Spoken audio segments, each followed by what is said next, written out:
أعوذ بالله من الشيطان الرجيم. بسم الله الرحمن الرحيم. السلام عليكم ورحمة الله وبركاته. Kalau saya jemput tuan-tuan dekat sikit lagi dengan saya boleh? Yang kat belakang kita depan-depan kita duduk rapat-rapat sikit insyaAllah. Yang lelaki je, yang perempuan jangan ada. Yang lelaki insyaAllah mereka rapat-rapat. Kita bina ukhuwah dalam masjid supaya dekat luar nanti kita akan lebih kuat. Kelemahan orang Islam adalah bercakap selama sendiri. Itu ya. Maka di masjidlah kita bina kekuatan. InsyaAllah Allah bina kekuatan kita di akhirat nanti insyaAllah. Baik. Innal hamdalillah nahmaduhu wa nasta'inuhu wa nastaghfiruh wa na'udzu billahi min shururi anfusina wa min sayyiati a'malina. May yahdihillahu fala mudilla lahu wa may yudlil fala hadiya lahu. أشهد أن لا إله إلا الله وحده لا شريك له وأشهد أن محمدا عبده ورسوله اللهم صل على محمد وعلى آل محمد أما بعد. Alhamdulillah, syukur pada Allah Subhanahu wa taala, plan dan perancangan kita itu diizinkan oleh Allah Taala, dan berlakunya pertemuan kita pada malam ini adalah dengan kehendaknya Allah Subhanahu wa taala. Kerana ada manusia merancang macam-macam tapi Allah tak bagi perancangan itu jadi.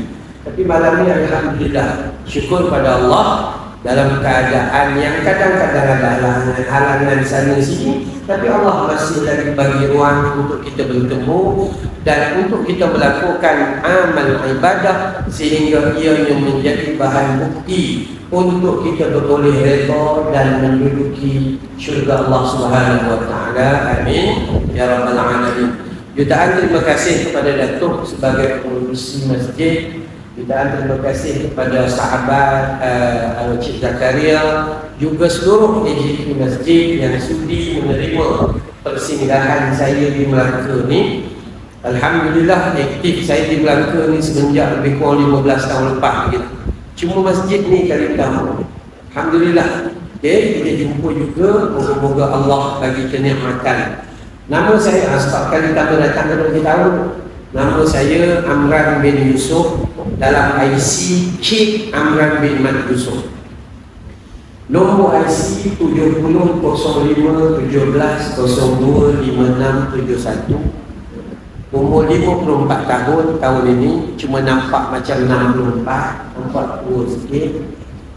Berasal daripada Kuala Ketil, Kedah, Kuala Ketil Sungai Petani di Kedah, dan sekarang tinggal di Bandar Bukit Beruntung, Rawang, Selangor. Alhamdulillah, 26 tahun tinggal di Bukit Beruntung, tak pernah rugi. Kerana Bukit Beruntung sentiasa memberi keberuntungan. Walaupun kalau tuan-tuan dengar khabar dulu Bukit Beruntung asalnya nak buat KLIA yang buat kat Sepang tu, tapi plan manusia tak jadi. Allah tak izin, Allah izin bagi dekat Sepang. Jadi Bukit Beruntung tergendala begitu begini, sehinggalah orang panggil itu Bukit Rugi. Sebab semua buat dekat sana. Dan tapi alhamdulillah, ketika agak bersabar sedikit, 25-26 tahun, dulu kita beli rumah teres 180,000. Rumah tu sekarang harga 450,000. Dulu sewanya rumah teres RM300, rumah teres 2 tingkat RM300, percuma 6 bulan. Dulu. Sekarang rumah teres sewa RM1,500, modal lot RM2,000. Dulu rumah banglo lelong, sekarang rumah banglo 1.6 juta. Begitulah. Dulu traffic light 1 Bukit Beruntung, sekarang ada 17 traffic light. Kan ya, maka sabar sikit, rumah flat sewa 700. Jadi kena sabar. Apa pun sabar, insya-Allah kita akan dapat kebaikan. Baik. Bukan nak cerita pasal Bukit Beruntung sebenarnya, tapi memang saya duduk di sana 25-26 tahun, saya rasa insya-Allah saya tenanglah di Bukit Geruntung tu. Rasanya tak pindah lah kot. Ke situ je lah. Okay? Baik, pada malam ini kita akan sembang tentang jiran. Bahasa Arab panggil jiran atau jiran. Jiran ni siapa? Pertama sekali, jiran ni saja orang yang di sebelah kanan kita dan di sebelah kiri kita, itu jiran kita. Kat mana rumah kita? Rumah kita nombor 5, nombor 7 dengan nombor 3. Kan biasa satu baris tu dia genap dengan ganjil. Rumah kita nombor 5, nombor 3 dengan nombor 7. Itu jiran yang akan dipersoal oleh Allah di akhirat nanti. Gambaran dia bila mana Aisyah bertanya kepada Nabi SAW. Aisyah kata, ya Rasulullah, dengan jiran mana yang kita perlu berbuat baik? Kalaulah kita masak, macam mana nak buat baik? Maka kata Nabi, wahai Aisyah, hendaklah kamu masak dengan memperbanyakkan kuahnya. Kalau awak buat asam pedas, ikan parang kan mahal. Bukan? Ikan parang tu mahal. Jadi masak kuah itu lebih. Satu mangkuk kuah bagi di rumah sebelah kanan, satu mangkuk kuah bagi di rumah sebelah kiri. Cukuplah. Orang yang terima tu jangan kata kuah aja. Tu kan. Syukurlah. Kerana ada orang masih ingat. Jadi bila kita ada kuah, beli roti menggali, cicak dan makan. Dah selesai, itu je. Bukan soal apa yang dia bagi, tapi soal dia buat ke tak buat. Alhamdulillah. Alhamdulillah. Yang tu gambarannya adalah yang kanan dengan kiri. Yang 40 kanan, 40 kiri, 40 depan, 40 belakang. Kalau awak nak bagi, bankrupt awak. Tiap-tiap hari masak, tak sampai sebulan bankrupt kita. Bukan. Jadi kanan dan kiri. Tambah sikit lagi kata ulama, siapa ada jiran depan dan belakang. So macam tu sahajalah. Macam tu sahaja. Itu namanya jiran. Yang dia ini bakal akan jadi saksi untuk kita masuk syurga maupun saksi untuk kita masuk neraka. Ini gambaran. Bila sebut tentang jiran, maka mula-mula kita nak sebut ada satu hadis daripada muttafaqun alaih. Kita nak jiran kita hari ini jadi kawan kita di dunia dan jadi teman kita di akhirat. Dalam syurga Allah Subhanahu wa taala. So bina ketika di dunia. Dalam riwayat muttafaqun alaih Bukhari wal Muslim. Dan hadis daripada Abu Hurairah radhiyallahu anhu. Abu Hurairah ni siapa tuan-tuan? Kenalah, ambil kenal sikit. Dan ya, Abu Hurairah ni sebelum Islam namanya Abdus Syam, hamba kepada matahari. Bila dia masuk Islam, Nabi bagi kepadanya Abdul Rahman nama, hamba kepada yang maha pemurah. Tuan-tuan, dua nama yang paling Allah sayang, dua nama ahabba ilallah azza wa jal. Yang pertama Abdullah dan yang kedua Abdul Rahman. Jadi siapa-siapa yang ada kat sini, seandainya salah satu tu nama ada pada dia, maka berbanggalah. Itu nama dia tu Allah dah sayang dia. Dia tu belum tentu. Kalau berangai tak senonoh macam mana tak? Tapi nama dia tu, maka sepatutnya kita menggunakan nama tu untuk mendekatkan diri. Wahai isteri-isteri di belakang, kalau suamimu nama Abdul Rahman dan Abdullah, maka tambah ketaatanmu kepada dia, sebab nama itu nama yang paling disayangi oleh Allah Subhanahu wa taala. Nama Abdul Rahman Abu Hurairah tu, kenapa nama Abu Hurairah? Sebab Abu Hurairah ni dia suka dengan anak kucing. Pergi mana-mana dalam lengan baju ni dia ada anak kucing bawa rata-rata. Bela kambing ke mana-mana bawa anak kucing. Nak masuk rumah letak anak kucing dekat dahan pokok, kemudian dia masuk rumah. Mana-mana pergi dia bawa anak kucing. Akhirnya Nabi panggil dia Abu Hurairah, bapa kepada anak kucing. Kekal sampai ini. Abu Hurairah hidup di dalam Islam dan meninggal di kana umurnya 78 tahun. di zaman Sayyidina Umar Al-Khattab. Dan untuk pengetahuan tuan-tuan dan puan-puan, Abu Hurairah buta huruf sampai mati, tak reti menulis, tak reti baca, tapi hafal 30 juzuk Quran. Abu Hurairah buta huruf sampai mati, meriwayatkan 5,374 hadis Nabi SAW. Periwayat hadis yang paling banyak di dalam 10 orang periwayat hadis. Kita SPM ada, diploma ada, degree ada, master ada, tak ngapa-ngapa Quran. Kita, tapi dia tak. So Abu Hurairah ini adalah di antara sahabat Nabi yang sangat banyak membawa ilmu-ilmu Al-Quran dan ilmu-ilmu hadis Nabi sallallahu alaihi wasallam. Kata Abu Hurairah di hadis pertama tentang jiran. Kata Abu Hurairah radhiyallahu anhu, Rasulullah sallallahu alaihi wasallam telah bersabda, "Man kana yu'minu billahi wal yawmil akhir." Barang siapa yang beriman kepada Allah dan hari akhirat, apa yang pertama dia? Falyaqul khairan aw liyasmut, cakap yang baik-baik ataupun diam. Itu sifat orang beriman. Orang yang beriman kepada Allah, kalau dia mengaku dia beriman kepada Allah, bila nak cakap, pastikan percakapan itu hanya yang baik saja. Itu tanda iman. Kalau tak ada benda baik, aw liyasmut, diam. Kenapa? Takut bercakap benda buruk, nanti bawa kita dosa dan neraka. Itu salah satu tanda orang beriman. Falyaqul khairan aw liyasmut, cakap yang baik ataupun diam.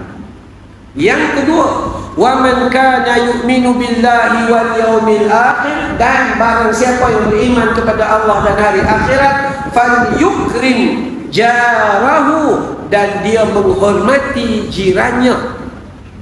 Sifat kedua tanda orang beriman kepada Allah dan hari akhirat. Wa man kana yu'minu billahi wal akhir, siapa beriman kepada Allah dan hari akhirat, falyukrim dhaifahu, memuliakan tetamu. Ada 3 hadis muttafaqun alaih, Bukhari dan Muslim, sahih dan sahih. So ada 3 tanda pada awal ni nak bagi faham dalam ceramah kita ni. Adakah kita termasuk orang yang falyaqul khairan aw liyasmut, bercakap yang baik-baik ataupun diam? Ataupun kita termasuk bila bercakapnya memang buruk, bila bercakapnya bohong, kalau bila bercakapnya ngata ke orang? Maka kalau adalah perangai gitu, aw liyasmut, diam. Orang bawa tanya kita, ada apa-apa komen? Jawab yang mudah, no komen. Paling selamat untuk tidak masuk neraka walaupun belum masuk syurga. Itu tak salah satu tanda. Falyaqul khairan aw liyasmut. Mulut kita kena jaga, sebab Imam Al-Ghazali kata dosa banyak datang daripada sini. Dia tengok orang, dia tak pernah rasa bahagia, melainkan dia nak cakap. Itu. Yang kedua, falyukrim jarahu, menghormati tetamu, jiran. Jiran kanan dia hormat, jiran kiri dia hormat, jangan bergaduh dengan jiran dia. Kadang-kadang kita duduk rumah teres, sidai baju pun kan bergaduh. Sidai baju, rumah teres kan pagar kita, pagar dia, pagar sini pun pagar dia. Kawan kita, jiran kita itu sidai baju, pagar tu selepas subuh, esok kita sidai baju sebelum subuh. Bukan bangun tu nak tahajud, tapi sebab nak lupa dia sidai baju ni. Silap sikit kawan tu parking kereta, kena sikit dengan kawasan ni, bukan main komplain. Itu manusia. Itu manusia kena bagi hak kepada orang lain, insya-Allah Allah bagi hak kepada kita. Ya, Nabi kata falyukrim jarahu, hormatilah jiranmu. Dan kemudian hak yang ketiga, falyukrim dhaifahu, muliakan tetamumu. Maka 3 sifat ni sifat yang kedua tentang jiran. Dan apa hebatnya di sini? Kata ulama, bila mana Allah kata man kana yu'minu billahi wal yawmil akhir, rupa-rupanya orang yang bila mana dia bercakap benda baik ataupun dia diam, maka dia termasuk orang yang beriman kepada Allah. Kalau dia bercakap benda yang buruk, maksudnya rosak imannya. Orang yang falyukrim jarahu, yang menghormati jirannya, dia termasuk, itu tanda keimanannya kepada Allah. Tapi bila dia menyakiti jirannya, rosak imannya. Janganlah kita rasa macam kita beriman sangat. Ustaz, jiran saya masjid dan datang Ustaz, saya je datang. Tapi awak memang datang masjid, tapi mengata kat jiran awak. Jiran awak tak datang, tapi tak pernah mengata kat awak. Jiran tu kata, bagus dia ke masjid, entah aku bila nak pergi ke masjid. Kita yang pergi ke masjid mengata kat dia, tu tengok tu, tengok tu. Jadi jiran dah berbelas tahun, masjid pun tak nampak. Tu jahat begitu. Tu kadang-kadang begitu. Jadi penghormatan yang kita harus bagi adalah kalau kita selalu ke masjid, selalu buat kebaikan, maka dakwah dengan dia. Dakwah, contoh lepas ceramah ada makan. Contoh, ada makan kat mana ni? Contoh, pihak masjid jangan takut keluarkan duit untuk buat makan, kerana makan ni adalah satu perkembangan dakwah yang sangat baik. Sehingga Nabi pesan ketika kamu makan itu hendaklah kamu berbual-bual dengan orang di sekeliling kamu. Itu Nabi pesan. Habis ceramah macam ni kan, kalau sedikit pakat balik, maka tak ada hubungan. Tapi kalau ada makan, kita berimpun, tanya, dengar kata, kau bini tiga sekarang ya? Oh, contoh gitu. Dengar kata, dia sembang-sembang. Nabi kata ketika makan, hendaklah kamu berbual-bual. Kita pula orang Melayu kata, diam, kita berhadapan dengan rezeki. Kita benda kita pelik sikit. Nabi suruh cakap, kita suruh diam. Bila Nabi suruh diam, masa tu kita nak cakap. Itu perangai kita. Maka buat, tak apa, buat insya-Allah. Don't worry, orang perempuan tu bawa beg datang masjid. Dalam beg tu ada plastik dengan getah. Pelan dah, nanti nak bungkus. Ya, semua. Ya, jadi pihak masjid buat je makan. Kalau nak tahu sejarah dakwah Nabi, 3 tahun pertama Nabi dakwah secara sir, sembunyi-sembunyi. Kemudian Nabi berimpun di rumah yang dipanggil nama Darul Arqam, satu rumah, dan dalam rumah tu buat makan dan dakwah. Sambil-sambil makan, sambil-sambil dakwah. Tenang aja, insya-Allah. Yang lain-lain Allah urus. Ustaz datang masjid bukan nak makan, ya betul. Makan di rumah pun boleh, tapi makan boleh jadi satu agenda dakwah yang besar. InsyaAllah akan elok, semuanya akan jadi elok. Maka kita hormat jiran kita bagi elok-elok. Kenapa? Bila orang yang hormat, sayang tu belum lagi penghormatan. Siapa-siapa yang falyukrim jarahu, yang dia itu lebih kata kita panggil memberi hak kepada jirannya, maka tanda dia beriman kepada Allah dan beriman kepada hari akhirat. Kalau dia tak suka pada jirannya, kalau dia benci pada jirannya, maka itu tanda rosaklah iman. Itu perkara pertama sekali. Jadi agak-agak kalau kita jadi hitungan jiran, macam mana dia nak jadi saksi untuk kita masuk syurga? Malah yang paling kita takut di akhirat nanti dia tuntut dengan Allah Ta'ala, ya Allah, ya Tuhanku, Tuhan jiran aku dekat mana? Sebelah Darus Saadah. Kerana berbelas tahun duduk kat sini, tapi aku ni dibenci, dikata gitu, jenuh. Akhirnya jiran itu dia layak mohon di Mahkamah Rabbul Jalil untuk tolak kita dalam neraka Jahannam. Wal'iyadu billahi min dzalik. Itu satu nak, hendaklah kita faham bahawa jiran kita, kalau kita sayang ke dia, hormat dia, bagi hak pada dia, maka itu Allah iktiraf kita orang yang beriman. Tapi kalau berlawanan, benci ke dia, tak suka dengan dia, gini dengan dia, itu dengan dia, maka rosaklah iman kita. Hadis daripada Abu Hurairah dan riwayat Al-Bukhari wal Muslim, yakni hadis sahih muttafaqun alaih. Cakap direct. Sebab nak sebut pasal syurga ni mesti cakap tepat berdasarkan kepada penceritaan Nabi. Yang kedua, hadis riwayat Ibnu Hibban dalam Sahih Ibnu Hibban yang menceritakan ada beberapa hak yang kita perlu cari, yang perlu kita usaha. Arba'un minas sa'adah, 4 perkara yang mendatangkan kebahagiaan. Apa nama masjid kita? Darus Sa'adah, Nur Sa'adah, cahaya kebahagiaan.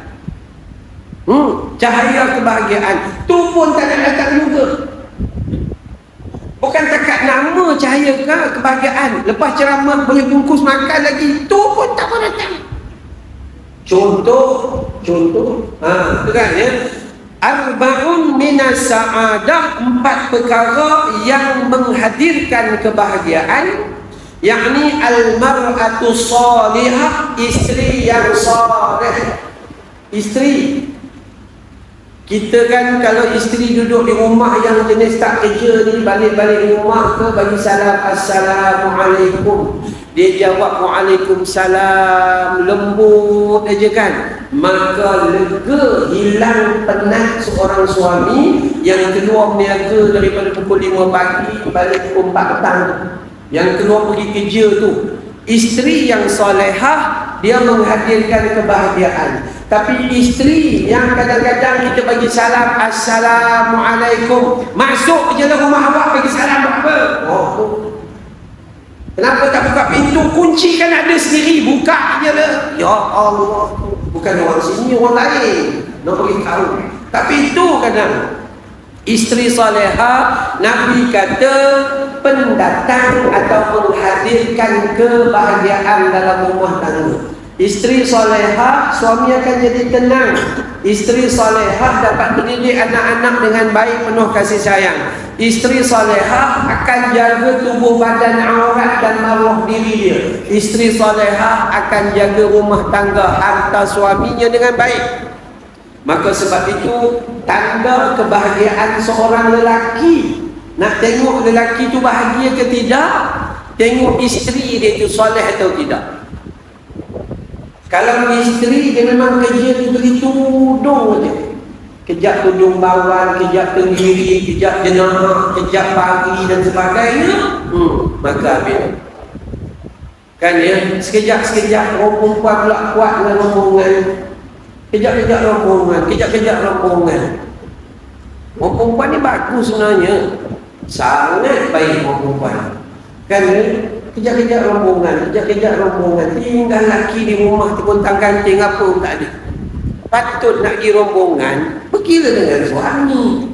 Ini tak, dia pergi dengan grup marhaban. Dalam bas tu ada 44 orang, sepatutnya ada 22 pasangan berjalan dengan pasangan. Kerana Nabi kata berjalan, bermusafir itu akan mengenali pasangan kita.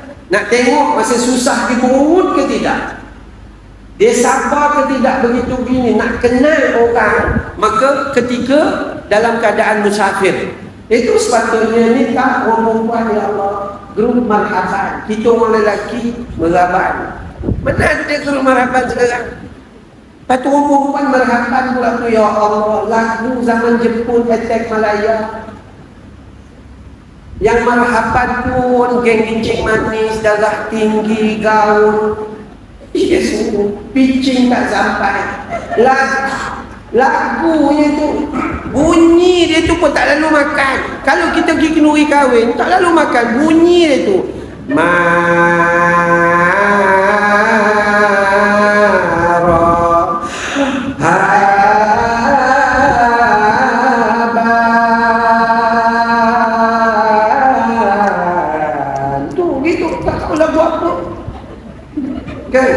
cek-cek kencing manis, 21 pun je kencing manis. Cubalah. Sebab tu geng muda tak nak masuk marhaban. Lagu marhaban tu dengar je sedih kita. Patut marhaban, dia dengar gembira. Marhaban kan hari perkahwinan, orang menikah, mana ada sedih. Tapi lagu tu sedih. Ya Allah, tukar lagu rancak. Ya marhaban, ya nurul aini, ya marhaban jaddal husaini, asyaraqal badru alaina min thani wa tilwadani, ya marhaban ting ting ting. Tuan perasan tak? Dia datang dengan lengang-lengang. Itu baru betul. Baru seronok. Tukar lagu baru. Ni kerja kita asyik tukar baju je membuat. Ya suka. Jadi isteri yang solehah ni kan, isteri solehah, dia akan datangkan kebahagiaan dalam seluruh rumah tangga. InsyaAllah akan ada kebaikan. Itu janji Nabi. Yang kedua, wal maskanul wasi', rumah yang luas, rumah yang selesa. Maksud luas dan selesa ni apa? Dia bergerak senang dalam rumahnya, tak ada banyak sangat. Ini ada pasu, sana ada pasu, lalu boom, pecah gitu. Kan ya? Bukan luas maksudnya besar, bukan. Rumah yang selesa, ada ruang untuk tidur, ada ruang untuk makan, ada ruang untuk solat, ada ruang untuk keluarga. Itu namanya rumah yang selesa. Jadi tak payah selesa sangat. Saya selalu sebut dalam ceramah saya, kadang-kadang kita manusia ni pun gila. Gila sungguh. Nak kata sakit jiwa juga. Asal umur 60 keluar duit EPF, kerja PSP, dapat duit EPF 400-500 ribu, tiba-tiba besarkan rumah. Gila namanya itu. Kalipun umur Nabi lagi 3 tahun lagi, besarkan rumah nak buat apa? Bukan boleh bawa. Rumah yang ada tu pun dah tak ada siapa, tinggal abang berdua lagi ni. Tu pun garut mengesok. Iya, itu lagi nak besarkan rumah. Tak kepelik. Anak-anak seorang dah pindah pergi Shah Alam, nikah dengan orang mua, pindah pergi sana, anak yang kecil belajar di Jordan. Bukan ada siapa lah dekat rumah. Yang kita jadi gila, kita besarkan rumah tu kenapa? Mengarutnya. Patut kita bina dan besarkan rumah di syurga, patut gitu. Tapi tak, itulah manusia. Nama manusia je, maka dia selalu lalai. Jadi hari ini boleh tak buat rumah bagi selesa? Boleh. Yang tak boleh itu sombong. Kau tengok rumah aku, rumah kau apa yang ada, yang tu je tak boleh. Boleh tak pakai kereta besar? Boleh kalau awak mampu. Jangan hon orang je, nampak kancil kat depan, tak lalu. Tak boleh. Jangan nyombong. Nak kaya boleh, jangan pamerkan kekayaan.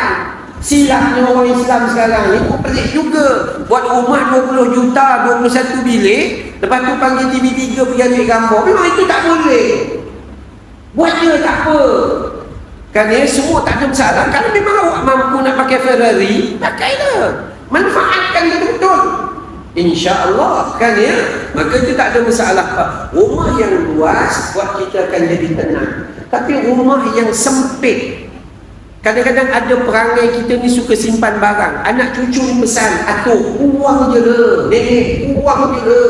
Baju nenek tu zaman 1958 bukan boleh pakai dah, silap pegang reput. Baju pengantin dulu masa dia menikah dengan atuk ni, kan, simpan nak buat apa? Bukan datang apa-apa, tapi ada orang style macam tu. Basikal zaman Sudirman pakai tu. Nak simpan buat apa lagi?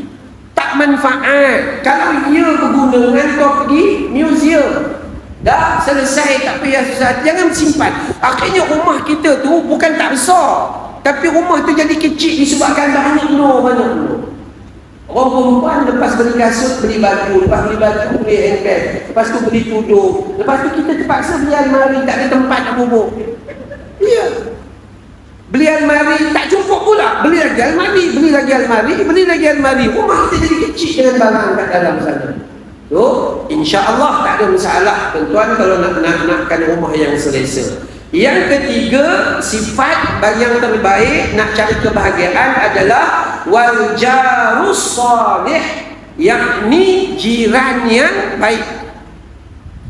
Kalau hidup kita berjiran, kita dapat jiran yang baik, Allah rasa seronoknya kan, sangat-sangat seronok. Tapi ulama kata untuk dapat jiran yang baik, awak dulu perlu jadi jiran yang baik. Kalau awak sentiasa mengharap jiran yang baik, tapi awak pun penyamun tadbus, maka awak takkan diberi jiran yang baik. Tu.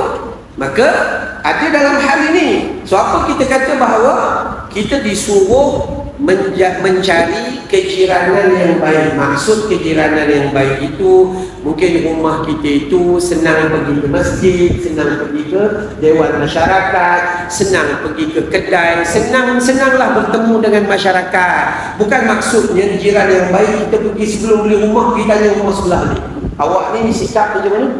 Oh, iman ke tidak? Itu kan, tak boleh. Maksud jiran yang baik adalah kita melihat suasana. Nampak kawasan tu masjid, alhamdulillah aktif masjidnya. Kan ada ceramah, ada solat jemaah, ada majlis ilmu, paling tidaklah ada makan-makan. Ya, suruh. Maka kita tahu alhamdulillah di sini ada rahmat dan keberkatan. Ya, itu. Dan last sekali, wal markabul hani'u, dan kenderaan yang selesa.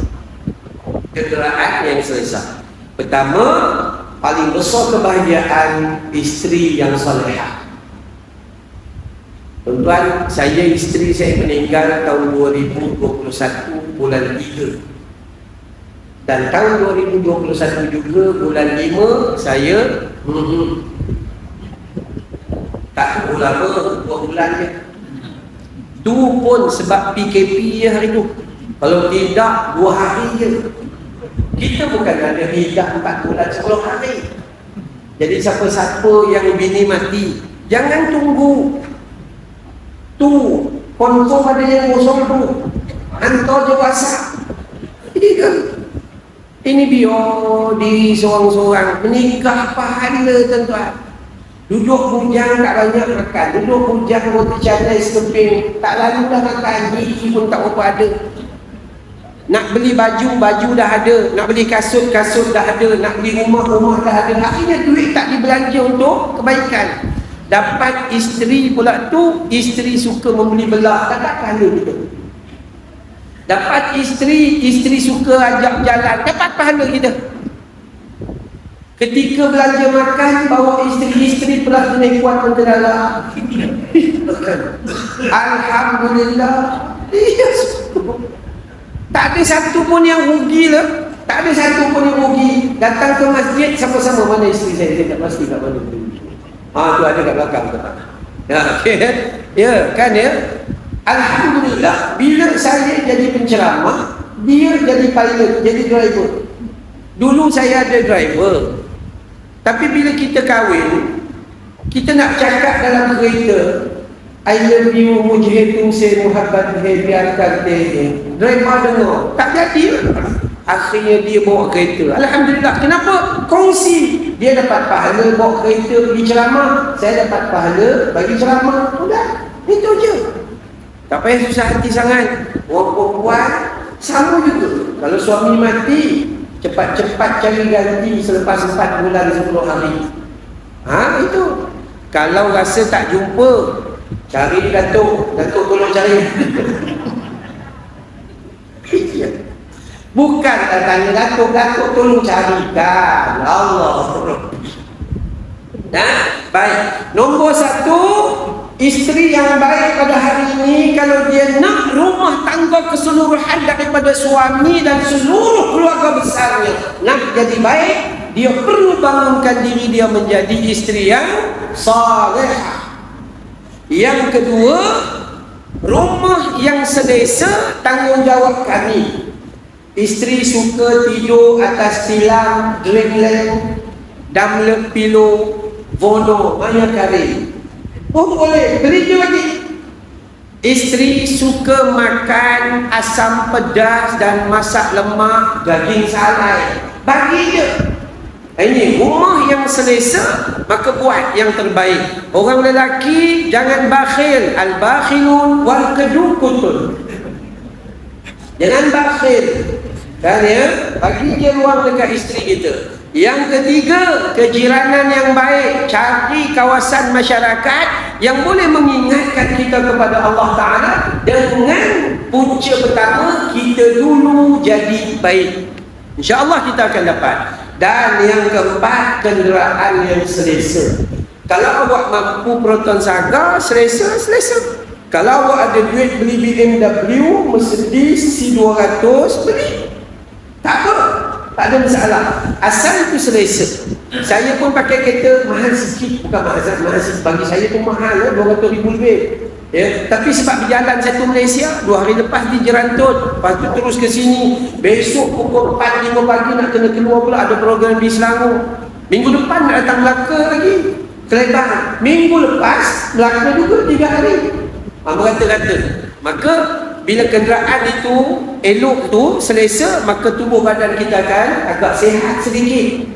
Awak bayangkan bawa kancil pusing satu Malaysia, gugur jantung kancil, tak sungguh. Itu baik. Itu yang kedua. So macam mana? Yang pertama, siapa jaga jiran, itu tanda dia orang beriman.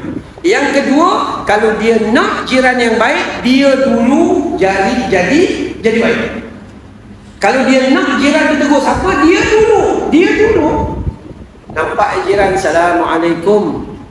Kalau yang biasa-biasa, kalau rasa nak pahala sikit, Assalamualaikum warahmatullahi. Kalau rasa nak pergi ceramah, Assalamualaikum warahmatullahi wabarakatuh. Umpamanya tanya apa khabar, sihat ke, itu dah. Kan dia simple je dengan jiran, bukan payah bertandang di rumah dia. Jumpa masa parking pun jadi. Assalamualaikum, sihat ke? Lama tak nampak. Udah cukup yang tu. Bila masak sesuatu, share. Bila beli sesuatu di masa malam, share. Tak payah share banyak-banyak, sikit-sikit ni cukup. Dah itu je kebaikan, kan ya? Maka itu buatlah secara berpanjangan. Itu yang kedua, ya. Tuan-tuan, kesungguhan kita itu perlu. Kesungguhan kita itu perlu. Baik, yang ketiga, Nabi kata jiran ni, beratnya cerita pasal jiran sampai Nabi menganggap jiran itu macam layak terima harta pusaka. Punya akrabnya jiran dengan kita sepatutnya. Ini jiran kita, nama pun tak tahu. Kan nama tambah-tambah taman baru. Kami duduk taman baru juga. Dah memang tak kenal sungguh. Kita keluar, dia tidur. Kita tidur, dia keluar. Dah gitu je. Bagi dalam hadis ni, hadis riwayat daripada Abdullah ibnu Umar radhiyallahu anhuma. Tuan-tuan perasan, puan-puan juga perasan, kalau radhiyallahu anhu itu bermaksud dia tu Islam, bapaknya bukan Islam. Abu Hurairah radhiyallahu anhu itu kenapa? Sebab Abu Hurairah bapaknya bukan Islam.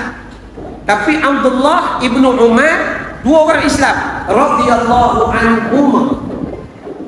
Imam azan ke terus baik, apa nama ni, imam tolong betulkan bacaan kalau tersilap, sebab kita pun bukannya mahir sangat bahasa Arab. Kita tak mahir sangat bahasa Arab, dan kita baca doa tu, Allahumma ighfir lana dunubana waliwalidina warhamhum kama rabbayana saghira. Tu betul. Jangan baca Allahumma ighfir lana dzunubana wa liwalidina warhamhuma kama rabbayana shaghira. Ya Allah, ya Tuhanku, ampunilah. Ya Allah, ya Tuhan kami, ampuni dosa kami, dosa ayah dan ibuku. Dia tak jadi kami lah, sebab dia menggunakan perkataan huma. Sepatutnya Allahumma ighfir lana dunubana wa liwalidina warhamhum kama rabbayana saghira. Itu baru betul. Bukan warhamhum. Warhamhum bermaksud kedua orang tua kita. Warhamhum kedua orang tua lain. Jadi Tok Imam tu beruntung lah dia. Sebab kita ngaminkan mak bapak dia je. Kalau dia baca warhamhuma, itu kena faham dari segitu. Baik. Radhiyallahu anhu, Abdullah ibn Umar radhiyallahu anhu, dia menyatakan Nabi pernah bersabda, "Man zala Jibril yusini bil jari." Jibril bila turun sentiasa mewasiatkan kepada aku tentang jiran. Jibril turun ni ambil berat tentang jiran, kata Nabi. Jibril datang jumpa Nabi, ingat jiranmu. Jibril datang lagi, perhati jiranmu. Begitu. Nabi kata, manzala Jibril, bila turunnya Jibril, yusini, dan sering mewasiatkan kepadaku bil jari, jiranku, yakni kanan dan kiri. Dan kata Nabi, hatta dhanantu, sehinggalah aku merasakan syak, zan annahu yasuwarithuhu, sehingga aku rasa macam mereka ni layak menerima harta warisan. Suruh ambil berat jiran ni, macamlah jiran tu layak terima harta faraid. Yang kita tahu, contohlah kalau isteri, suami meninggal contohnya. Bila suami meninggal, isteri orang yang pertama dapat harta 1/8. 1/8. Orang kedua dan orang ketiga, mak dan ayah kepada suami, maksudnya mertua kepada isteri, seandainya ada 1/6 dan 1/6. Yang ketiga, anak perempuan 1/4. Dan yang keempat, anak lelaki 1/2. Jiran tak termasuk. Jiran tak termasuk, melainkan seandainya waktu pembahagian itu dia datang dan dia hadir, maka boleh hadiahkan apa yang kita nak bagi. Dan itu kita kena faham. Hari ini orang Melayu pun jaga-jaga juga. Sebab orang Melayu sekarang ni dah tak minat dengan faraid dah. Tambah orang perempuan pula tu sekarang tuntut yang bukan-bukan. Dia kata, saya tak nak ikut faraid, Ustaz, tak adil, I don't care. Dia kejap-kejap takutlah kita jawab nanti, dia kata I don't care, I don't care. Kita kata dia, who care? Ya semua. Ya? Jadi Al-Quran mengatakan sedemikian, harta faraid. Dan saya selalu sebut mana-mana ceramah, orang Melayu bab curi tanah faraid ni cukup cekap. Pusing-pusing-pusing, rupanya nama dia dah tukar. Pusing-pusing, dia guna tanah tu dan dia tak bahagi pada adik-beradik dia 20 tahun dah, dan dia cari produk apa-apa atas tanah tu. Dia buat macam-macam dan menghadirkan keuntungan 20 tahun dia. Halal ke haram, tuan? Haram. Dia diberi tanggungjawab untuk menguruskan pembahagian tanah contohnya. Dan atas tanah tu ada durian, ada buah, ada sawit, ada gitu, inilah sebagainya. Semuanya ada hasil. 20 tahun diberi pada dia ruang, tak siap-siap juga. Rupanya dia memang buat lambat supaya hasil tu dia dapat. Dosa, Allahu Rabbi, besarnya dosa. Tu jaga-jaga dia banyak. Hati-hati juga wahai kita orang Melayu. Orang Melayu ni termasuklah Jawa dengan Bajau. Bukanlah Jawa tu dekat kampung Bukit Durian tu saja. Bukit Durian geng Jawa. Tapi tinggal 2-3 kerat je bila saya pergi ceramah Bukit Durian tu kan. Dah tak banyak lah Bukit Durian, boleh lagi makan sambal Jawa. Lagi satu apa, punten. Tu makanan Jawa tu kan ada lagi Bukit Durian tu. Jadi Jawa ke, Banjar ke, Rawa ke, Melayu ke, dalam hadis riwayat Imam Muslim, orang yang curi tanah orang lain walaupun 1 jengkal, Allah benamkan dia dengan ditimpa atasnya siksa dalam kubur 7 lapisan bumi. Siksa dalam kubur sebelum siksa dalam neraka. Kau curilah tanah orang pada hari ini, kau tunggu besok mati, belum neraka lagi, dalam kubur dah kena dah. Jadi masa kira tu, panggil juru ukur tu, tak apalah kalau lebihkan sikit untuk orang lain pun tak apa. Sebab tanah tu pun kita bakal akan tinggalkan. Ini jahatnya manusia. Ya, dia curi, dia bunuh hak adik-beradik dia, hak anak buah dia dan sebagainya, sehinggalah berpuluh tahun sampailah adik-beradik dia mati tak dapat. Dan dia mengutip hasil daripada tanah tersebut. Kita yang lelaki tolong main peranan. Peranan dia apa? Tunaikan hak orang perempuan. Itu kita kena faham. So macam mana Nabi kata mulianya prihatin yang sepatutnya kita bagi kepada jiran, sehingga Nabi kata Jibril ni datang tanya, buat baik tak dengan jiran, tanya khabar tak dengan jiran, buat begini tak dengan jiran, jaga tak jiran, jaga hati dia ke tidak dan sebagainya.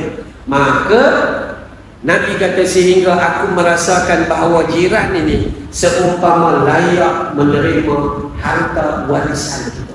Punya dahsyat. Jadi besarlah tu.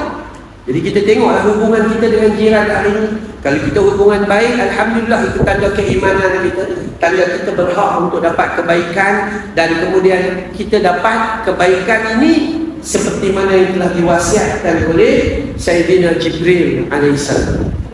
Ini yang ketiga. Okay? Nak bagi faham ni tuan-tuan. Sebab kadang-kadang manusia ni dia rasa bila dia dah berubah, dia pakai jubah, dia rasa dia beriman dah, tapi dia dengan jiran dia tak baik. Bila dia ulang datang masjid tu, dia rasa dia beriman dah, tapi dengan jiran, dengan adik-beradik dia bergaduh. Ada. Bergaduh pula tu bawa sampai mati. Malunya kes-kes yang bergaduh ni kita jumpa umur tua-tua belaka dah. 70, 80 tahun. Sampai cucu kata ini pengalaman saya mengendalikan satu kes. Walaupun saya bukan kerja jabatan agama, tapi anak-anak murid ni minta tolong kita, ustaz tolonglah sekejap bagi nasihat dengan atuk dan nenek. Atuk dan nenek bergaduh ketika umur mereka 38 tahun. Sehinggalah peristiwa perbincangan itu di dalam umur mereka 78 tahun. Bergaduh dengan adik-beradik mertua sendiri, adik-beradik sebelah sebelah isteri sendiri, semua bergaduh. Kerana apa? Kerana lembu, kerana sawit, kerana itu dan ini. Ini sangat bahaya. Dan yang herannya yang bergaduh ni orang tua, dan dia bawa kepada mati. Hadis sahih. Mereka yang mati dalam keadaan memutuskan hubungan silaturahim tak ada tempat dalam syurga Allah Subhanahu wa taala. Wal'iyadu billahi min dzalik. Jadi kita, tugas kita mendamaikan. Bagus pula anak-anak cucu ni dia berkawan.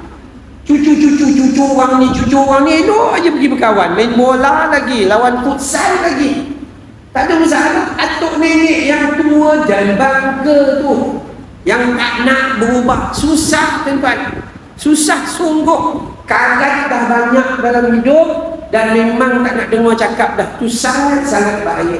Ruginya siapa? Ruginya kita. Sama juga orang-orang tua-tua seperti kita, tolong jangan hantar ilmu-ilmu pelik-pelik kepada orang muda.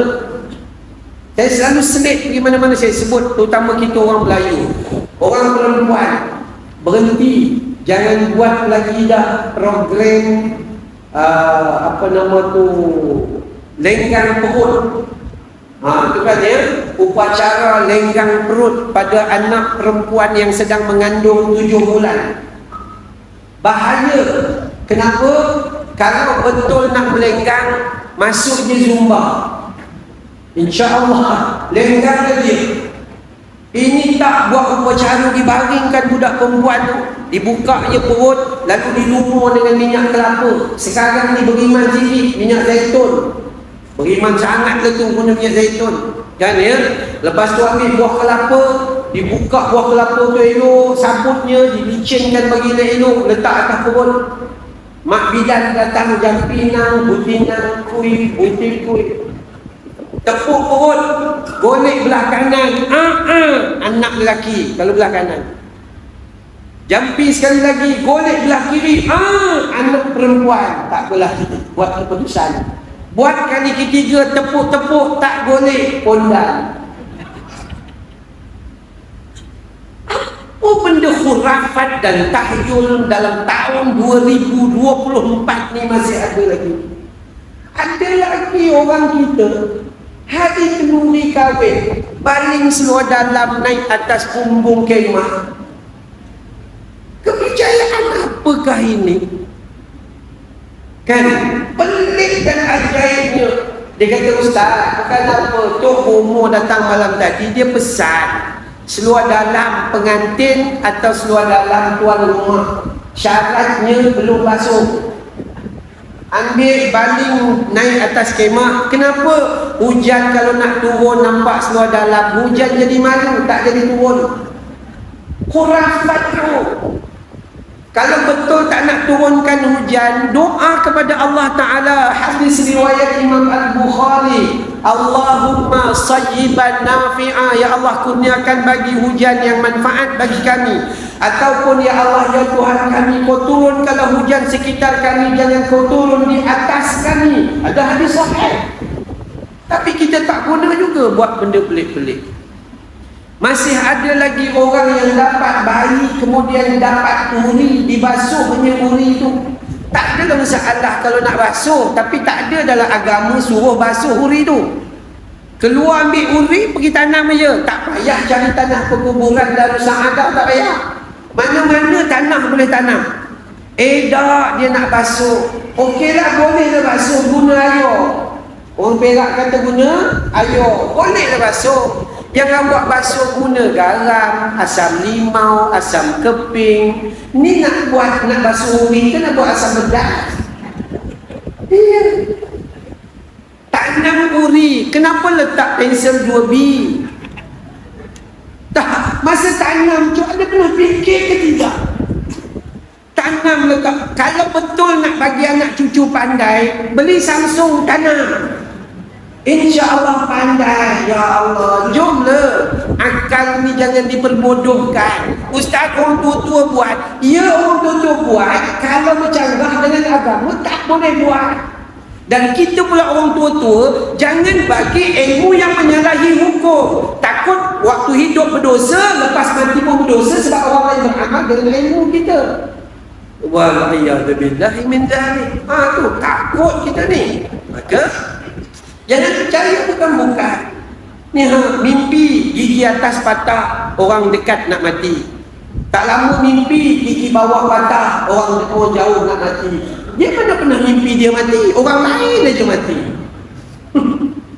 Ya. Jadi betulkan yang ni supaya kita jaga jiran. Itu yang ketiga. Ingat kan, saya selalu mengajar perlahan-perlahan. Yang pertama, orang yang jaga jiran, maka itu tanda dia beriman kepada Allah. Yang kedua, kalau dia nak hidup, cari kejiranan yang selesa dan dia perlu jaga jiran yang baik sebelum dia dapat jiran.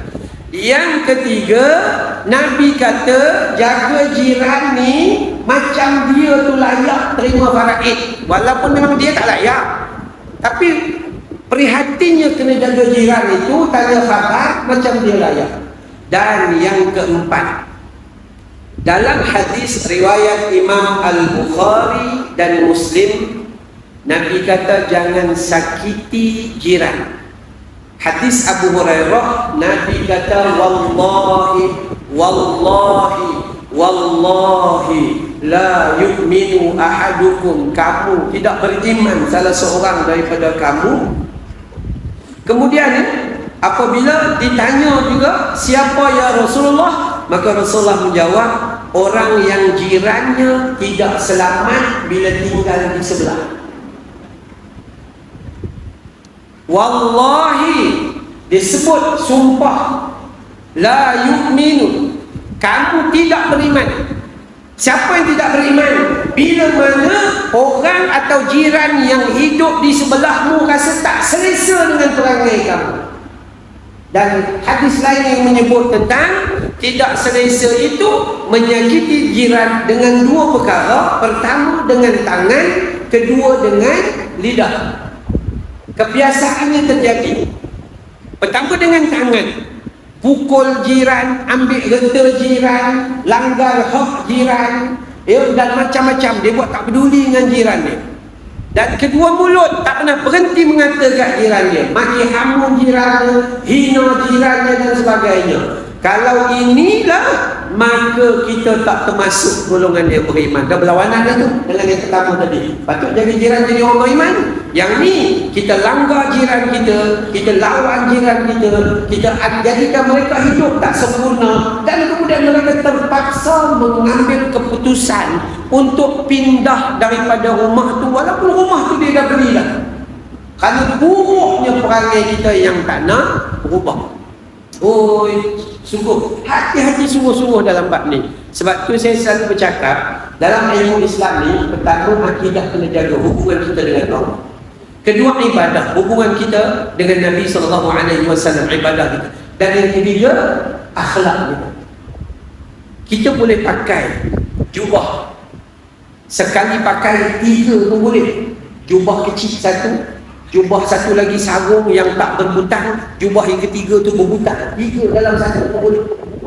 Kita boleh pakai serban 7 hasta, jenuh pusing, tak habis-habis, boleh. Kita boleh bawa tasbih berat, kita boleh pakai ridak kanan dan kiri, tapi perangai kita tak boleh ubah. Sebab tu saya kata, jangan bangga sangat dengan jubah yang kita pakai. Kerana Abu Jahal ada pula akun pakai jubah tu. Kalaulah akhlak kita, saya selalu kata gitu. Subuh tadi pun saya sebut juga, ya, dekat surau, dekat pejabat kerajaan, kita no smoking zone, tak boleh isap rokok, no smoking area. Pergi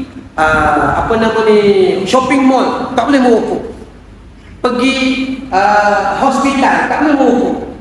Pergi agensi mana pun tak boleh merokok. Tapi heran, bila datang masjid, sekitar masjid, kaki 5 masjid pun orang merokok.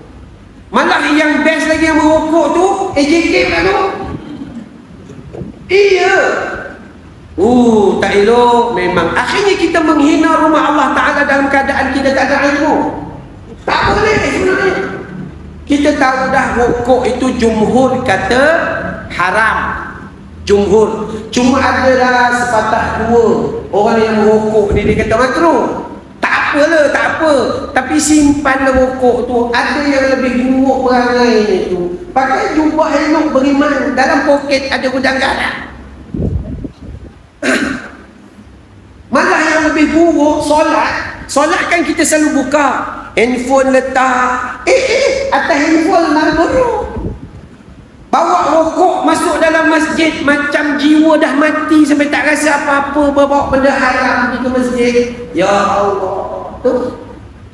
Sebab tu tuan-tuan, dalam Hindustan ada sebut dil to pagal hai, dil divana hai, dil to pagal hai, dil divana hai.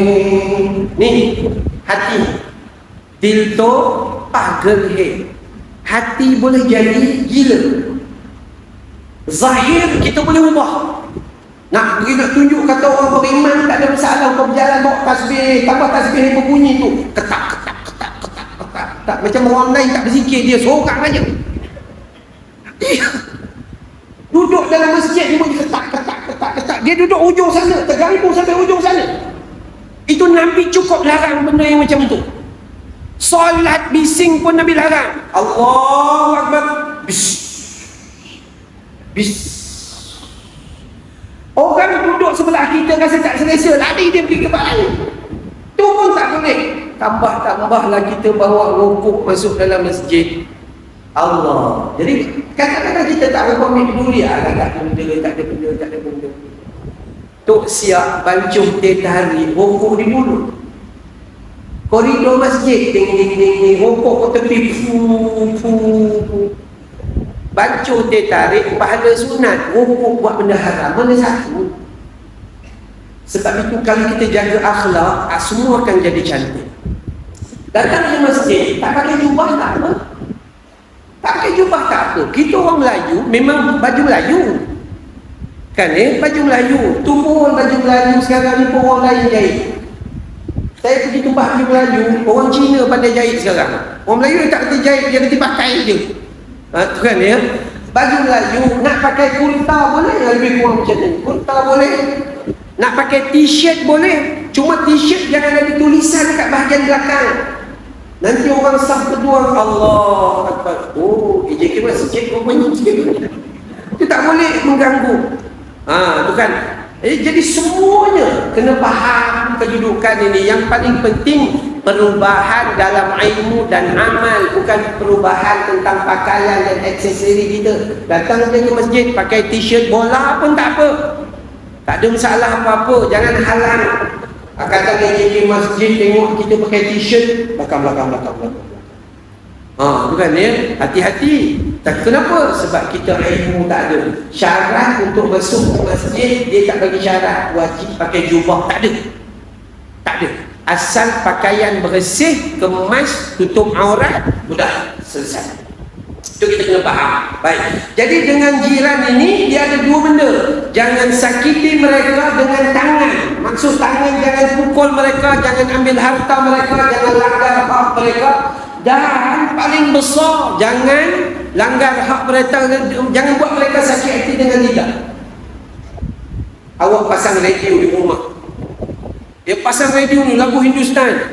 Badakaro nahi choro gitu merasa jahatum ho vahame bihu. Sampai orang tak boleh tidur. Tidak lagi sambung yang lain. Muskurani ki bajatum ho. Datuk, sambung. Iya. Buka radio ni sampai orang nak tidur tak boleh. Hatta buka mengaji Quran sampai ganggu orang pun tak boleh. Tu kadang-kadang masjid pun sama. PJK datang pukul 5, masuk dekat bilik PA tu, pasang CD, lepas tu dia tidur. Pasang CD Quran, speaker kat luar. Orang sebelah rumah, sebelah sana, orang sebelah sana tak boleh tidur sebab anak kembung perut baru nak lelap. No, speaker tiba gitu. Orang sebelah sini baru tahajud, baru nak tidur sekejap, zoom sini. AJK dia balik lepas isyak, dia dah tidur lena, tak bangun tahajud. Datang sini on, lepas tu dia tidur. Itu tak boleh sebenarnya. Itu tak boleh, dia mengganggu orang lain. Sebab itu kena faham dari sudut ilmiah. Ustaz, takkanlah buka ayat Quran. Dan ayat Quran bukan untuk diperdengarkan. Ayat Quran untuk dibaca, dizikrullah dan ditadabbur, mengambil pengajaran ilmu di dalamnya. Itu bukan suruh diperdengarkan. Malah yang lebih bahaya ada ulama kata bila kita pasang Quran tapi kita tidak dengar dan tidak mengambil pedoman, malah kita duduk sembang gelah, berdosa ketika itu. Kerana kita tidak beradab dengan ayat Al-Quran. Sampai begitu harus difahami. Maka jiran, kalaulah dia nak buat sesuatu di rumah dia, wajib dia minta izin kepada jiran sebelah. Minta tolong, saya nak naikkan kawasan sini, tuan agak okey tak? Ada tak laluan angin yang terhalang ke begitu? Bincang dia bagi dia dulu, supaya besok dia jadi saksi di hadapan Allah. Ya Allah, baiknya jiran aku ni, bawalah dia ke syurga ya Allah. Gitu. Jangan kata jiran tak tuntut, ya Allah, tahan dia ya Allah. Dialah yang dulu menyakitkan hati. Ini sangat-sangat bahaya. Itu yang keempat. 1 jam dah sebenarnya. Dan yang kelima, sebelum kita buka soalan sikit, balasan kepada orang yang menyakiti jiran. Dia takkan jadi ahli syurga dah ni waktu ni. Hadis daripada Abu Hurairah, tuan-tuan dengar kan? Banyak hadis Abu Hurairah 5374 hadis. Kenapa ya? Sebab Abu Hurairah dia bukan presiden negara, dia bukan ketua menteri, kan? Dia bukan TYT, contohnya gitu. Jadi dia ni tok guru, dia pergi mengajar di masjid-masjid. Sebab tu hadis dapat daripada mulut dia. Kenapa hadis tak banyak daripada Abu Bakar, Umar, Uthman dan Ali? Sebab mereka presiden sebuah negara, sibuk mengendalikan masyarakat. Tuan-tuan, Pahala besar tak? Besar pahala mereka. Dia tak datang masjid, dia tak sempat datang masjid mengajar di masjid, tapi dia jaga kebajikan 33 juta rakyat Malaysia contohnya. Besar pahalanya. Jangan sangka bahawa dia orang bukan dapat pahala, masjid pun tak datang. Jangan lupa, Nabi kata dalam hadis riwayat Imam Tabrani dalam kitab Mu'jam Al-Kabir, Nabi kata manusia yang paling baik di sisi Allah dan paling disayangi oleh Allah adalah manusia yang paling banyak memberi manfaat kepada orang lain. Bukan yang solat tahajud 20 rakaat. Itu masalah peribadi kita dengan Allah. Tapi kita dengan manusia itu manfaat ke tidak? Dan amalan yang paling baik dan disukai oleh Allah adalah memberi kebahagiaan dan kelancaran di dalam kehidupan seseorang yang membuat mereka senyum. Itu. Jadi Perdana Menteri pahalanya besar, Menteri besar pahalanya besar, Ketua Menteri pahalanya besar, YB. Sini kalau yang top ni YB Helmi yang selalu keluar dalam TikTok tu kan. Tu top juga tu. Kan maksudnya apa yang dia buat kerja, dia jaga satu kawasan itu bukan free sebenarnya itu. Besar pahala. Kadang saya pernah jumpa seorang YB, seorang ahli parlimen. Seorang ahli parlimen. Jumpa dia pada waktu ceramah, dia datang dalam keadaan pakai baju kemeja yang pagi tadi. Tak sempat mandi lagi. Dia keluar pukul 8 pagi masuk ke pejabat dengan beberapa aktiviti. Dan bila sampai waktu makan dengan saya tu, dia duduk dalam kuliah tu, duduk sekejap, lena dia. Kalau kita jahat kata apa punya pemimpin kerjanya tidur je, tu kami jahat. Tapi kalau baik, kesian kita. Rupanya masa makan cek hari tu saja dia ada 28 appointment dengan masyarakat setempat. 28 appointment tuan-tuan. Tak sempat nak lelap. Kita 8 pun tak ada. Lepas subuh balik, roti canai 2 keping, teh tarik, udah. Lepas tu jalan main damaji, itu aja.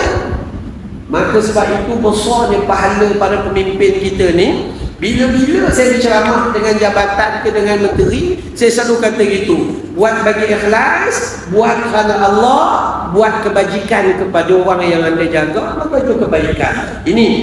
Maka Abu Hurairah radhiyallahu anhu kata, qala rajul. Abu Hurairah kata, sesungguhnya seorang lelaki telah berkata, qala rajulun, seorang lelaki telah berkata, ya Rasulullah, wahai Rasulullah, inna fulana yadhkuru min kasrati salatiha wa siyamiha wa sadaqatiha ghayra annaha tu'ti jiranaha bilisaniha. Wahai Rasulullah, kami ada seorang sahabiah perempuan. Ni disebut di sini inna fulana, bukan fulan, fulana perempuan. Min kasrah, dia ni diri dia ni banyak sangat. Apa banyak sangat? Salatiha. Solat fardu di awal waktu, solatnya tenteram dan damai, tambah solat sunat lagi, solat sunat tasbih ini sampai setiap hari contohnya. Banyak sangat-sangat. Wasiyamiha, puasa Ramadan tak pernah tinggal. Kalau tinggal dia qadha puasa sunat, enggak pernah berhenti-berhenti. Gitu, ya. Wa sadaqatiha, sedekah dia ni sebelum suami sedekah, dia sedekah dulu. Lepas tu pandai pula tu, ambil duit suami sedekah, duit dia tak sedekah. Contoh dia, sedekah sama sedekah sini dan sebagainya. Dan khaira annaha tu'dhi jiranaha bilisaniha. Tapi sayang, dalam keadaan banyak salat, banyak puasa, banyak sedekah, kekurangannya adalah dia selalu menyakiti jirannya dengan lidahnya. Sering ngutuk, sering ngata, sering cela, sering ngata benda buruk terhadap jirannya. Sahabat ni Abu Hurairah ni kata, ya Rasulullah, kat mana dia? Qala Nabi sallallahu alaihi wasallam, hiya finnar, dia dalam neraka. Kenapa Nabi letak fulanah perempuan? Dia tak Nabi tak letak fulan. Disebabkan orang lelaki ni dia banyak kerja, dia tak sempat nak nembak. Kerja tu, kerja ni, kerja tu, dia keluar dari pagi sampai petang meniaga rumah, tak sempat. Tapi orang perempuan biasanya dia banyak kerja dan banyak doa. Dia ada kerja di rumah, dia tak pernah berhenti, tapi dia sempat mesyuarat agung, mesyuarat tahunan, bila macam-macam lah mesyuarat tepi jalan, mesyuarat tepi tingkap, mana je ada mesyuarat. Maka apa dia buat? Mulut dia diseladu, dia dah keluar tu, dia begitu perangai. Bukan orang sini, orang tempat lain, tapi nak kata gitu. Dan Nabi kata walaupun dia banyak amal, sebab tu amal tu kita dengan Allah Ta'ala, tapi akhlak kita sesama manusia tu macam mana cerita? Maka kata Nabi, hiya finnar, dia dalam neraka. Dalam hadis lain Nabi kata wa fulana, akan sahabat kata ya wa fulana, ada seorang lagi orang perempuan, amalnya cuma sedikit-sedikit, solatnya sedikit, sedekahnya cuma sepotong keju kerana dia miskin. Kerana sedekahnya sedikit, solatnya biasa-biasa, solat fardu, solat sunat enggak pernah sempat. Anaknya 12, seorang kencing, seorang menyusu, seorang itu dan ini. Kan ya, nak puasa tak sempat puasa, 12 orang nak ditumis makan. Suami pula tu memang kuat untuk darah apa tu, dia tak sempat puasa. Nak sedekah cuma sepotong keju, sebab keju yang ada cuma sedikit. Ya Rasulullah, tapi mulutnya itu selalu memuliakan tetamu dan tak pernah menyakiti hati jirannya. Di mana dia ya Rasulullah? Dia fil jannah, dia di dalam syurga Allah Subhanahu wa ta'ala. Udah. Jadi kesimpulan pada hujung ni nak menunjukkan kalau kita jaga jiran, tanda kita orang beriman. Kalau kita tak jaga jiran, jiran jadi saksi untuk menghuni syurga Allah Subhanahu wa ta'ala. Kalau kita jaga jiran, maka jiran itu rapat dengan kita tu macam terima, boleh layak terima harta pusaka. Dan kalau kita jaga jiran, maka kita itu terhindar dari neraka, malah kita itu ahli syurga. Wallahu a'lam. Tapi dah, itu je. Maka tak ada kerja lain kan untuk kita. Kaedah untuk jaga jiran ni ada 6 perkara. Hakul muslim 'alal muslim sittun. Hak di antara umat Islam dengan umat Islam. Apa yang kita perlu buat? Yang pertama, jumpa bagi salam. Jumpa, Assalamualaikum. Salam ni bukan hanya untuk orang hidup, orang mati pun kena bagi salam. Kita pergi kubur, Assalamualaikum ya ahli diyar minal mu'minin wal muslimin wa inna insyaallah bikum lahiqun. Salam sejahtera ke atas kalian penghuni alam kubur, sesungguhnya tak lama lagi kami akan menyusul kalian. Doa di hujung yang tak larat baca, tak sanggup nak baca, lepas baca menyusul sungguh kita. Jadi akhirnya orang Melayu dia bagi Assalamualaikum ya ahli kubur, dia berhenti kat situ je, dia tak sambung insyaallah bikum lahiqun, itu dia tak sambung. Okey, bagi salam, jumpa je bagi salam, jumpa je bagi salam. Dia kata hoi, itu endok bila dengan hoi bagi salam je, sebelum buat apa-apa bagi salam dulu. Yang kedua, apabila dia menjemput, penuhi undangannya. Apa sahaja program, apa sahaja kenduri, apa sahaja majlis, kalau dia jemput, maka penuhi undangannya sedaya yang mungkin. Ustaz, saya pergi kenduri dia tiba-tiba ada joget lama. Apa hukumnya Ustaz? Tiba-tiba je lah, ya dalam kenduri tu pergi je sampai lepas tunggu ya, dia orang terus ku tanam selasih. Udah gitu. Jadi apa hukumnya Ustaz? Hukumnya kau makan dulu. Itu hukumnya. Hukumnya kau makan dulu. Lepas makan, tanya tuan rumah, bungkus ada ke tidak? Lepas tanya, balik yang haram tu bila awak join sekali, band yang bernyanyi tu je salah. Itu je. Kecuali kita tahulah daripada awal dia tulis kat dia tu, Kan majlis pernikahan sekian dimulakan dengan pertandingan ratu cantik dan samudra. Itu merapu lah tu kan, tak boleh dah pergi. Itu satu. Maksudnya yang pertama, jumpa bagi salam, jaga hak jiran. Yang kedua, bila dijemput hadir, itu yang terbaik. Dan bila dia jemput, makan sungguh-sungguh. Orang Melayu style dia makan, dia tinggal sebetul 5 orang makan habis. Tuan rumah akan rasa bahagia bila setiap hidangan itu dimakan dengan penuh selera. Ini kita tak sentuh kesiannya. Yang ketiga, apabila dia minta nasihat, beri dia nasihat dengan syarat awak tu kena sihat. Kalau awak pun dia tanya, macam mana nak kontrol kencing manis? Awak pun kencing manis hidup dulu. Mana tu? Kan? Itu beri dia nasihat. Yang keempat, apabila dia bersin, dengar dia sebut Alhamdulillah, doakan dia, yarhamukallah, moga Allah merahmatimu. Tapi dengan syarat dia Hashim, maka dia disebut Alhamdulillah. Kita dengar, kenal tak kenal tu kemudian dia kata Alhamdulillah, kita doakan dia, yarhamukallah, moga Allah merahmatimu, kita dapat. Tapi kalau dia Hashim, kemudian dia sambung excuse me, kita kata you may proceed, awak boleh teruskan perjalanan. Itu kan. Itu yang keempat. Yang kelima, bila dia sakit, ziarahilah dia. Ini hadis sahih Muslim. Masa dia sakit, tapi nak tengok orang sakit, kenalah bawa buah tangan bagi elok-elok. Nak ziarah orang sakit, pergi 3 waktu, jangan pergi 3 waktu. Bila pergi? Waktu duha, ketika Allah membagi-bagikan rezeki kesihatan contohnya. Itu satu. Yang kedua, bila waktu selepas solat asar, waktu kita riadah tu pergi ziarah. Yang ketiga, bila awal malam, lepas maghrib atau lepas isya, lebih kurang macam tu, 3 waktu. Jangan pergi ziarah orang sakit 3 waktu. Bila?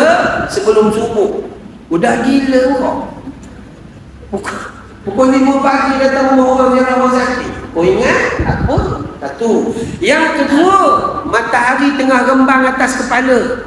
Masa tu orang istirahat di rumah, tiba-tiba tekan bel Assalamualaikum. Tak ada. Sebab tu kalau orang tak buka rumah, balik. Assalamualaikum. Assalamualaikum. Jauh-jauh sikit waktu dia tu 3 kali. Assalamualaikum. Tuan rumah tak jawab, maka tuan rumah kata kau tak reti-reti, balik je. Itu tujuannya. Ni kita pula pintu depan tak buka, kita pergi pintu belakang. Assalamualaikum. Selipat macam ada. Dah tu. Dan satu lagi, jangan pergi lewat malam. Pukul 12 baru nak datang ziarah orang sakit. Nanti bertambah sakitnya. Masa ziarah orang sakit, bawa buah tangan. Tapi tengok dulu penyakit dia. Awak tahu dia kencing manis dah terbaring dah. Tiba-tiba awak pergi beli durian. Kan? Tu durian tu tok tu. Dalam TikTok tu. Durian ceng tu. Pergi beli, buka elok-elok nah durian busangking, buh ditubuh plastik. Letak sebelah dia. Dia pula tu jenis pantang nampak. Dia tunggu kita balik dia. Satu ulas musangking. Nala reka. Kita elok sampai rumah dia, anak ada telefon. Pakcik minta maaf, abah dah tak ada. Allah itu ya. Maka tak, kalau nak bawa pergi kepada orang sakit ini, sakit yang sakit teruk ni, biarlah doktor yang ubatkan dia. Tapi ubat yang paling baik daripada kita yang tak faham ni, air zam-zam aja. Apa tu saudak jangan, apa tu saudak panas, takut tak sesuai dengan penyakit dia. Tapi air zam-zam aja. Nabi kata dalam hadis, barang siapa yang minum air zam-zam dengan niat, maka Allah akan izinkan mengikut niatnya. Boleh? Selesaikan. Dah cukup. Jangan tunggu lama-lama dekat rumah orang sakit tu. Tunggu kopi dah habis 1 jam, tambah lagi 1 jam. Orang sakit tu pun meluat sebab kita hutang dia tak bayar.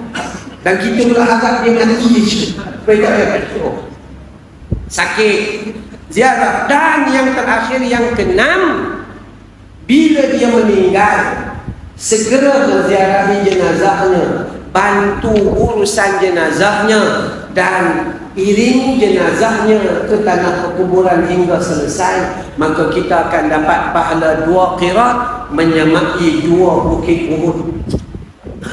Cuba sedaya upaya untuk mengiringi jenazah sampai tanah kubur hanya bagi lelaki sahaja. Orang perempuan jangan pula geng marhaban dengan baju dia sedul-dul ramai-ramai pergi kubur, tak disuruh. Malah isteri yang kematian suami kekal di dalam rumahmu, jangan pergi mana-mana sampai ke tanah perkuburan, jangan pergi. Kenapa? Kerana bermulanya mati suamimu, maka bermulalah iddahmu 4 bulan 10 hari. Ustaz, saya nak ziarah kubur. Nanti dulu, besok 4 bulan 11 hari pergi ziarah. Ustaz, saya ni rindu. Masa ada kau tak buat sungguh-sungguh. Masa dah tak ada baru menangis gitu gini. Ya, perangai kita memang macam tu. Saya pesan dengan anak-anak saya, korang nak balik tengok papa, saya panggil papa, tapi belum miskin, itu papa je. Korang nak balik tengok papa, nak balik tengok bumi, baliklah waktu kami hidup. Waktu kami mati, tak payah balik pun tak apalah. Jadi sekarang ni, perangai manusia sekarang suka memori. Yang paling penting ambil gambar, dan dia tidak menikmati saat tu. Dia nak sibuk ambil gambar. Sepatutnya saat tu, saat mak bapa ada, ziarah selalu peluk cium dia, bagi dia sarah hidup, bagi dia kemudahan dan kebaikan. Nikmati sungguh-sungguh. Bila dah mati dia, maka kita takkan rasa serba serbi kurang, tak ada. Tapi kita dah sibuk. Masa dia ada, kita tak jaga dia, sakitkan hati dia. Masa dah sakit baru ambil gambar gini, bolehlah jadi memori. Tunggu kita ambil gambar, ingatkan ayah kita mati, rupanya kita mati dulu. Ayah kita terkejut kita mati, sihat dia. Itu Allah nak perkara tersebut. Wallahu a'lam. Moga Allah bagi kebaikan yang berpanjangan.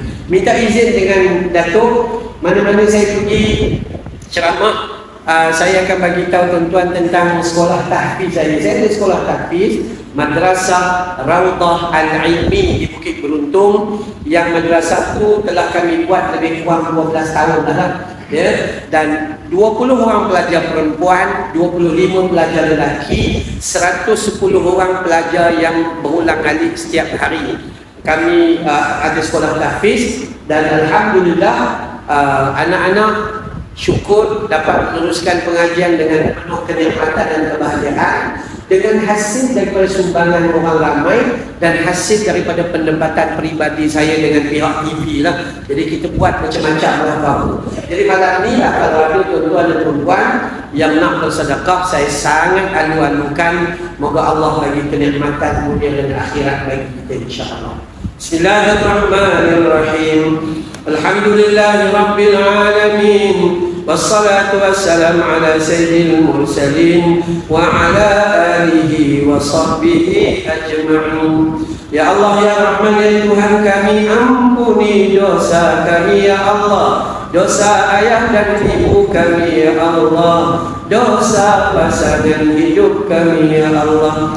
Ampuni dosa anak-anak dan seluruh ahli keluarga kami ya Allah, dosa teman-teman sepengajian kami ya Allah, dosa umat muslimin wal muslimat yang hidup maupun telah meninggal dunia ya Allah. Ya Allah, bantu kami dalam kami mengingatimu ya Allah, bantu kami dalam kami bersyukur padamu ya Allah, bantu kami dalam kami memperbaiki amal ibadah terhadapmu ya Allah, bantu kami dalam kami menjadi jiran yang baik ya Allah, bantu kami agar kami dikurniakan jiran yang saleh dan salehah ya Allah. Ya Allah, ampuni mereka yang bersedekah di malam ini ya Allah, jadikan sedekah mereka penghubung jalan ke syurga-Mu ya Allah, jadikan sedekah mereka pinting dari panas api neraka-Mu ya Allah. Ya Allah, sebagaimana Kau himpun kami dalam taman syurga ini, Ya Allah, himpunkan kami nanti dalam Jannatul Firdaus-Mu, Ya Allah. Wa sallallahu ala Muhammad wa ala alihi wa sahbihi wa baraka wa sallam, walhamdulillahi rabbil alamin. Subhanakallahumma wa bihamdika asyhadu an la ilaha illa anta astaghfiruka wa atubu ilaik. Wabillahi taufiq wal hidayah. Wassalamu alaikum warahmatullahi wabarakatuh.